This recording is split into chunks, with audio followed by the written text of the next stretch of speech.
Okay, I'm going to try a little flight with one of my all-time favourite planes, the E-flite UMX J3 Cub, and this really is one of my absolute favourite planes. I just love it.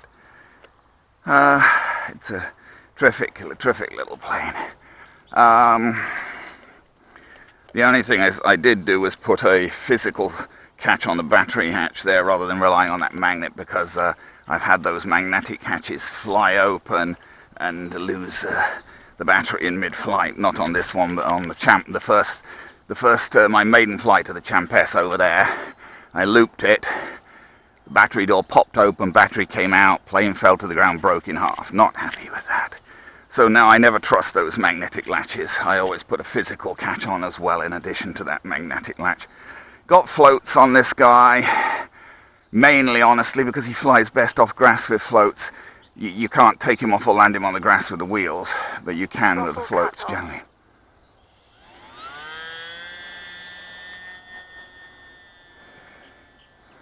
Haven't yet to fly him off water with the floats. I'm going to a float fly in a couple of weeks, all being well, if the weather cooperates. So maybe I'll take him and see if I can actually fly him off the water. I've flown the Cub S off the water, although actually the last time I took the Cub S, I've flown the Cub S off the water a couple of times. The last time I took him, there was no real wind, and I couldn't get him to take off the water, the Cub S, because he's so weak with a little brush motor. This guy's got a brushless motor with a 2-cell battery. Is a lot more powerful, so he should be able to take off water. But the Cub S, I took the Cub S off water once before, but I guess there was wind to help him lift off. The last time I tried to fly him off water, he just, however, even at full throttle, he just wandered around on the water without lifting off.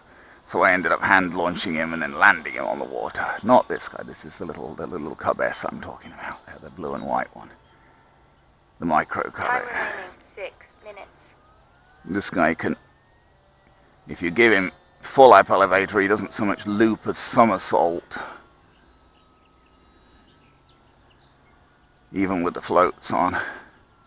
That was not full up elevator anywhere near. He just sort of does a backflip if you give him full power and full up elevator. He's very controllable, I find, this plane, even with the floats on. He's only, as I say, I fixed the battery hatch. That's not a difficult thing to do. I never had the battery fall out of this guy, but it's exactly the same system as is used on the Champes, and now that little UMX Cessna, and all of them I don't try. Having the Champes having dumped me on my maiden flight, and the battery just fell out. The weight of it pulled it off the end of the wire, and the plane just crashed into the ground. I lost the battery. I never did find the battery. It went in the long grass over there. So that kind of put me off. So now I never rely on those magnetic catches. Well, you've got Velcro as well, but you know. Yeah, see, now that's an Immelman turn. And this guy does a nice tidy Immelman turn without any of this messing around. He actually comes out of the Immelman turn pointing, 180 degrees back from where he went in, even with me flying him. With a Commander, yes, I could sort of do it, but I don't think I ever really got him to come out 180 degrees from where he started. He was wandering off. This guy's very tight and controllable. I was going to say, the other nasty habit he does have, is that he will stall. There's another 737 out of Hamilton over there behind him. He will stall, and at a fair speed as well. You don't have to slow him right down to stall him. He will stall. Time remaining 4 minutes. And when he stalls, he drops a wing fairly sharply. So you do have to watch out for that. That's his only really nasty habit. He's very controllable. He's got lots of power, but he will stall when a little faster than you'd think. You don't seem to be slowing him right down when he stalls, and he'll drop a wing quite noticeably when he stalls. So you probably don't, especially with the floats on, you probably don't want to be trying to glide him in. You need to bring him in with a bit of power on. Because if he stalls and drops a wing when he's only a few inches or a foot above the ground or something, it's not going to be pleasant. Although, these microplanes, they do recover pretty well, even if you do crash them.